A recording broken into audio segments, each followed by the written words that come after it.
আজ বানাবো বেগুন চিংড়ি পাতুরি। চলো তার জন্য প্রথমে বেগুনটাকে গোল গোলভাবে চাকতি করে কেটে নিয়ে খুব ভালো করে ধুয়ে নুন মাখিয়ে রেখে দিলাম প্রায় কিছুক্ষণের জন্য। এদিকে মশলা তৈরি করার জন্য নিয়ে নিচ্ছি কাঁচা লঙ্কা, শুকনো লঙ্কা, সাদা সর্ষে, কালো সর্ষে, জিরে সবকিছু দিয়ে খুব ভালো করে একটা মশলা বেটে নিলাম।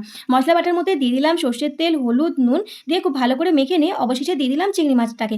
খুব ভালো করে আবারও মিশিয়ে নিলাম, রেখে দিলাম প্রায় কিছুক্ষণের জন্য। এদিকে কড়াই বসিয়ে কলা পাতাটাকে হালকা করে সেঁকে নিলাম যাতে কলা পাতাটা না ফেটে যায়। তারপরে কলা পাতার মধ্যে অল্প পরিমাণে সর্ষের তেল মাখিয়ে প্রথমে মশলা বাটা, তারপর বেগুনের স্লাইস, আবারও মশলা বাটা, এইভাবে ৩টে বেগুনের স্লাইস দিয়ে লাস্টে একদম উপরে চিংড়ি মাছটাকে দিয়ে কলা পাতাটাকে খুব ভালো করে মুড়ে সুতো দিয়ে বেঁধে নিলাম। এইভাবে সব কটাকে একসাথে করে নিলাম।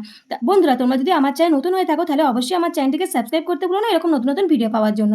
তারপর কড়াইতে অল্প পরিমাণে তেল দিয়ে দিলাম পাতুরিটাকে হতে প্রায় ২০ মিনিটের জন্য। ব্যাস, এপিট ওপিট উল্টে নাবিয়ে নিলেই রেডি হয়ে গেল আমাদের বেগুন চিংড়ি পাতুরি। সত্যি কথা বলতে বন্ধুরা, এটা খেতে কিন্তু জাস্ট অসাধারণ হয়। তোমরা একবার ঘরেতে ট্রাই করে দেখো, কথা দিলাম সত্যি তোমাদের ভীষণ ভালো লাগবে। তো আমার তো ভীষণ ভালো লেগেছে। তোমাদের যদি ভিডিওটি ভালো লেগে থাকে তাহলে অবশ্যই একটি লাইক করে দিয়ে যাও কিন্তু।